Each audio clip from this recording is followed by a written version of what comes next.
Yes. So that God can get you to where he has you right now. Amen. Amen. But Jesus knew from the time that he came that the plan the Father had would take him everywhere. He wasn't just one that just sat around and waited even when he was a child. When his parents took him and they left where they were, they found out 3 days later that he wasn't even with them. And it took him about 3 days to get back to him. But he let them know, why are you worried? I'm here being about my Father's business because God had a plan. And it started early with his son. See, you start planting the seed early so that as it grows, it accumulates some things. It accumulates maturity. It accumulates some strength. It stands tall. It gets water.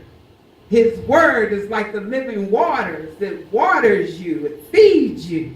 Amen? Amen. So Jesus was being about the Father's business.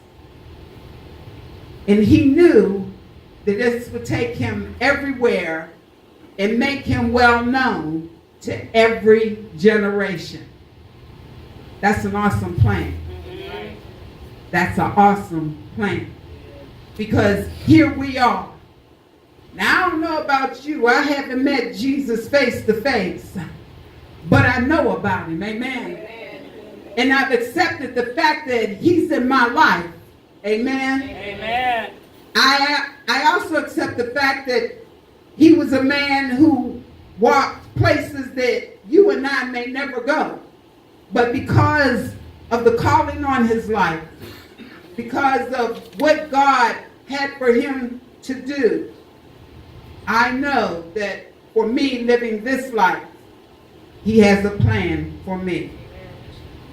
When Jesus went to the places that he had to go, he knew that some would accept him for who he was.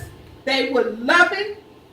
And that others, like the Romans, Pharisees, the Sadducees, would not accept him. But Jesus knew that he was the plan.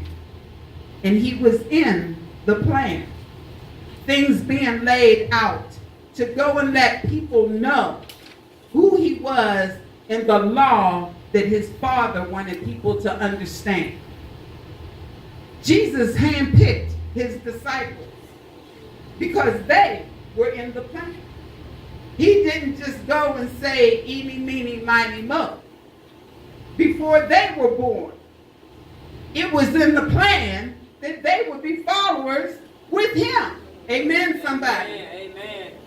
Now, they were in the plan to learn and understand who Jesus was to them, as well as observe and learn who Jesus was to those that he came and preached to, that he healed, that he delivered. Yes. They were a witness to this. Yes.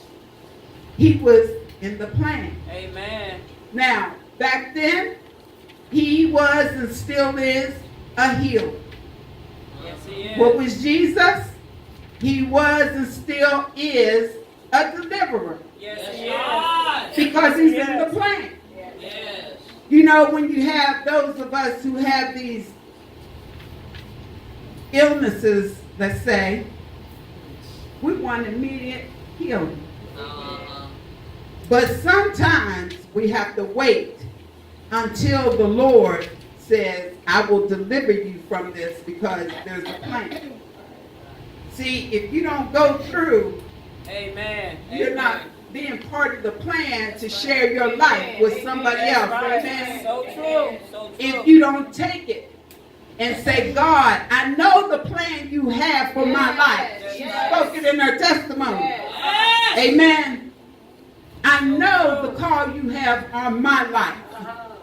He said, but still, the plan is that you will not get through until you learn, until you understand, Amen. until I mature you up, until I show you to go through this door.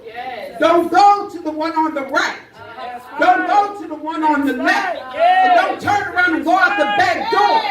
But keep walking straight ahead. For I'm there waiting for you with a plan and a call upon your life. So yes, he is a healer indeed. He can heal the mind. He can heal the body. And he can certainly heal the soul. Because we come from hurt places. We come from things that have torn us down. The adversary wants to take us out. The people at work want to take us out. The family that's not believing the things that we say of God are trying to take us out. But God said, if you hold on, I'm in the plan of your life. And I'll bring you out. He was and still is a deliverer. You know, we like to sometimes say, I can't wait to get out of this situation. Oh, God, deliver me. Get me out of this. But sometimes God said it's not in the plan right now for you to come out. When Shadrach, Meshach, and Abednego